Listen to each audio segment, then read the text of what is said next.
So, welcome to another video. In today's video, we are going to be talking about shoulders, how to bring up your shoulders. Me and shoulders have a very special relationship.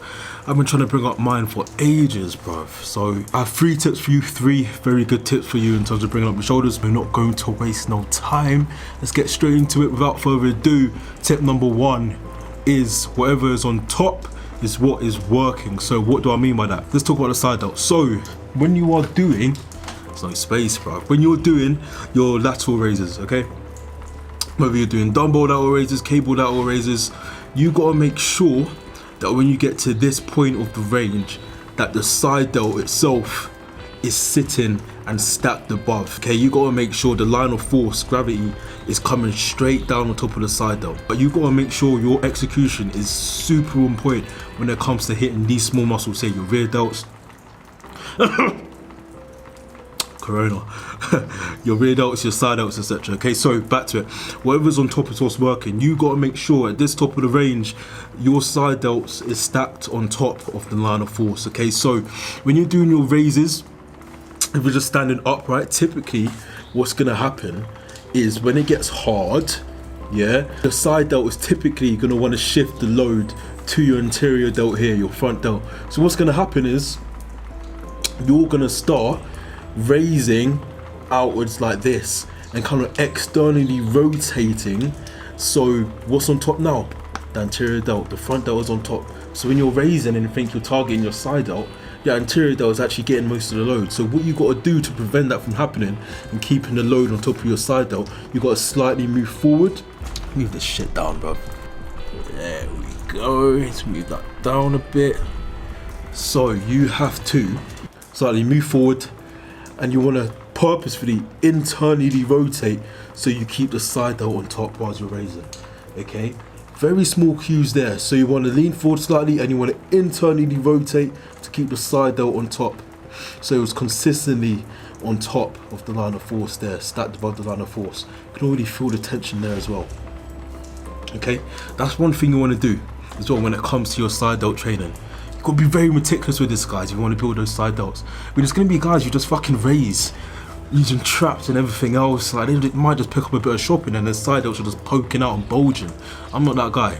You're not that guy probably as well. So you got to make sure you're really meticulous and on point with your execution, okay? Number 2, exercise selection and exercise order. The exercises you pick, again, I'm just going to refer to the side delts here and the rear delts, especially the side delts. The side delts, a lot of people typically do the dumbbell lateral raise. Now the dumbbell lateral raise is fine, man. It's been around for ages. You know, bodybuilders have built their delts with dumbbell lateral raises, seated, standing, etc. However, there are better options. There are better exercises that match your profile. A good one, put this up on a pedestal, yeah, is calf crucifix lateral raise.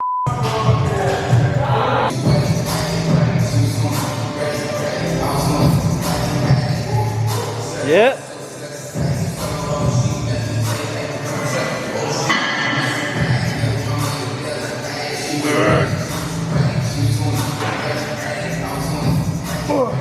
There's constant tension throughout this whole movement compared to a dumbbell lateral raise. From here, from down there, there's pretty much no tension. From there, there's no tension. The side delt starts to activate here.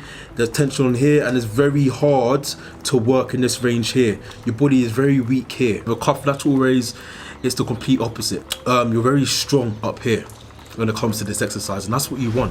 You want exercises that matches your body strength profile. You don't really have to worry about bracing too much. You don't have to worry about holding the actual weight, especially if you're using the cuffs as well. You can just focus on guiding your humerus, your upper arm, in a direction to target your side delt.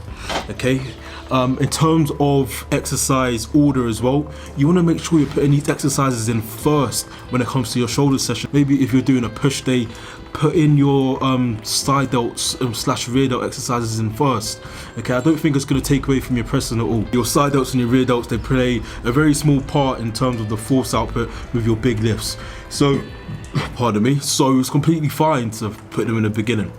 Alright, so that's one thing you want to do as well. Don't put it at the end. They're gonna look like shit. Same reason putting calves at the end of a leg day. Your calves aren't growing because you're putting them in at the end of a leg day. you're fucked, you're tired. You don't want to be there anymore in the gym, and you're putting the muscle that you need to work on the most at the latter part of your session. That's not what we want to do. You want to switch around, put it in the beginning where you're fresh, where you have the most energy, and work from there. But the final one you want to be doing, you want to make sure you are progressing your lifts. You're getting stronger, getting each of these muscles stronger over time. It's not just about doing fluff work every time, using the pink dumbbells, doing lateral raises. You got to make sure progressively overloading over time. Now, to avoid you from unstandardizing your form, I'd kind of recommend you, in terms of the side delt especially, to progress your reps over time compared to immediately jumping from load to load, if that makes sense. Yeah, so when it comes to your lateral raises, kind of make sure you're getting 1 more rep every session, 2 more reps every session, compared to, you know, jumping by 2 kilos every single time. Who the fuck is disturbing my video, bruv? Let's just to wrap up, to bring it full circle. Number 1, whatever's on top of us working. Number 2, exercise selection and exercise order. Make sure you're putting your side and rear delt exercises in first. And number 3, make sure you are progressing your lifts. Make sure you are getting stronger and increasing the reps over time. Very simple. Do this for at least 5 years and you should see yourself to have some big, juicy pumpkin delts. That's all I want for you. That's all that matters in life, bro. A good set of pumpkin delts. Who doesn't want that? Anyway, that is it for this video. If you did like the video, then please leave a like, subscribe to the channel if you haven't already, and I'll see you in the next one. Peace.